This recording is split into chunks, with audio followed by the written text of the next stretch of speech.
నమస్తే అండి అందరికీ. ఈరోజైతే మన కిచెన్లోని హెల్తీ జొన్న రవ్వ ఇడ్లీ చూద్దామండి. దీనికోసం జొన్న రవ్వ 2 గ్లాసులు తీసుకోవాలండి.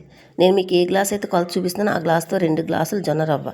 ఆల్రెడీ ఒక గ్లాసుడు పొట్టు మినపప్పు నానబెట్టేసుకున్నానండి. దానికి 2 గ్లాసులు రవ్వ. చూసారు, ఇది అన్ని సూపర్ మార్కెట్స్లోని అన్ని ఆన్లైన్ షాపింగ్లో కూడా దొరుకుతుందండి. దీంట్లో కొంచెం నీళ్ళు పోసి ఎక్కువగా పిసికి కడిగకుండా ఇడ్లీ రవ్వలా పైన కడుక్కొని నీళ్ళు వంపేయండి. వంపేసిన తర్వాత అప్పుడు ఒక పావు గ్లాసు నీళ్ళు పోసుకొని నూక నానబెట్టుకోవాలి. ఒక గంటన్నర ముందు నూక నానబెట్టుకోవాలి.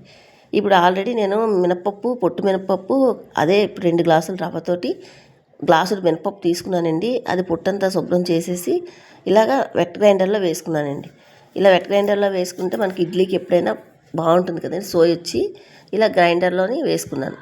నేను కొంచెం హెల్తీగా చేసుకుంటాను కనుక పొట్టు కొంచెం అక్కడక్కడ ఉన్న ఉంచానండి. మొత్తం పొట్టు అంతా పూర్తిగా తెల్లగా కడిగకుండా కొద్దిగా పాక్షికంగా కడిగానమాట.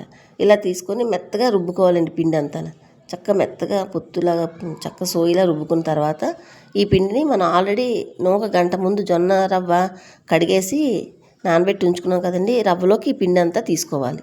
ఇడ్లీ మినపరుబ్బ అంతా ఈ జొన్న రవ్వ నానబెట్టిన దాంట్లోకి తీసుకోవాలండి.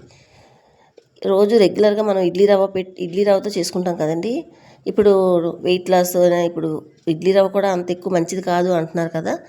సో పూర్తిగా అవాయిడ్ చేయలేం, కానీ కొన్నిసార్లు ఇలా దీంతో కూడా ట్రై చేద్దాం. ఇలా మొత్తం ఆ రవ్వ పిండి కలిసేటట్టు బాగా కలుపుకున్న తర్వాత ఓవర్ నైట్ విడిచిపెట్టేయాలండి. రాత్రి వదిలేస్తే మార్నింగ్కి ఇలా కొంచెం పులుస్తుంది. పిండి పులిసి బాగుంటుంది అన్నమాట. పిండి మనకు బాగా పులాలి అనుకుంటే చేత్తో కలుపుకోవాలండి. ఎప్పుడైనా చేత్తో కలిపితే పిండి తొందరగా పులుస్తుంది అన్నమాట. ఇప్పుడు రుచికి సరిపడగా సాల్ట్ వేసుకొని మళ్ళీ పిండి అంతా బాగా కలిసేటట్టు కలుపుకొని ఇడ్లీ పాత్ర తీసుకొని పాత్ర ప్లేట్లకి నెయ్యి కానీ నూనె కానీ చాలా చిన్నది లైట్గా గ్రీజ్ చేసుకొని మనం ఇడ్లీలు వేసుకోవడమేనండి. రెగ్యులర్గా మనం ఇడ్లీ రవ్వతో చేసుకుంటాం కదండి. అలా కాకుండా కొన్నిసార్లు ఇలాగ జొన్న రవ్వతో కూడా ట్రై చేసి చూడండి.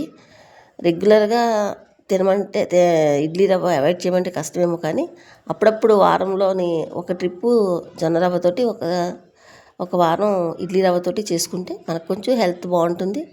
కొద్దిగా అలాగా మిల్లెట్స్ తీసుకోవడం మనకి అలవాటు పడతాం.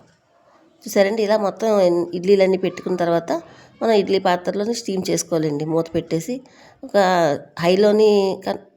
హై టు మీడియంలో పెట్టుకొని ఒక 8 నిమిషాల నుంచి 9 నిమిషాలు చూసుకోండి టైము. ఆలోపు కుక్ చేసుకోండి. ఈలోగా దానికి ఆయిల్ లేకుండా చట్నీ చేసుకుందాం.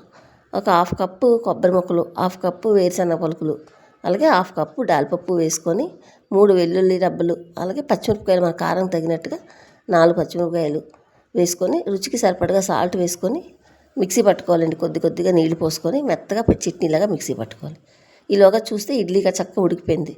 పూర్తిగా ఆరిపోవాలండి. చక్కగా ఉడికిపోయింది కదా, పూర్తిగా కంప్లీట్గా చల్లారిపోవాలి. ఈలోగా చట్నీ మిక్సీ పట్టేసాను. ఈ చట్నీ కూడా చాలా బాగుంటుందండి. దీనికి కావాలంటే తాలింపు వేసుకోండి. నేనైతే ఆయిల్ లేకుండా చట్నీ చేయాలనే ఉద్దేశంతో ఇలా తాలింపు కూడా పెట్టలేదు. సో ఇప్పుడు మనకి చక్కగా ప్లేట్లోంచి ఇడ్లీలన్నీ కూడా మనం రిమూవ్ చేసుకొని ఇక్కడ బాక్స్లో పెట్టుకోవచ్చు. చాలా బాగుంటాయండి. అయితే అప్పటికప్పుడు చేసుకోవడం కావద్దు, నానబెట్టి చేసుకోవాలి. రవ్వ నానబెట్టాలి. తర్వాత ఓవర్ నైట్ నానితేనే మనకి ఇడ్లీ మృదువుగా ఉంటుంది.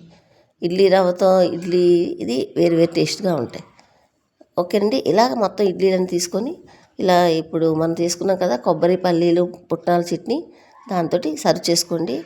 0 ఆయిల్ బ్రేక్ఫాస్ట్ అండి. ఇది మన హెల్త్కి కూడా చాలా బాగుంటుంది. అడపా మిల్లెట్స్ తినడం కూడా మనం కూడా అలవాటు చేసుకోవాలి. చూసారు కదా, ఎలా అనిపించిందండి నా వీడియో? మీకు నచ్చినట్లు అనిపిస్తే ఒక్క లైక్ చేయండి. ఇప్పుడు షుగర్ కంట్రోల్ అవ్వడం కోసమైనా వెయిట్ పెరగకూడదు అనుకున్నా ఈ జొన్న ఇడ్లీ మనకి ఎంతో ఉపయోగపడుతుందండి. మనం ఇడ్లీ రవ్వ కన్నా ఈ జొన్న రవ్వ ఇడ్లీ మన శరీరానికి చాలా మేలు చేస్తుంది. సో వీడియోని కానీ నచ్చినట్లయితే ఒక లైక్ చేయండి. Thank you for watching. Bye అండి.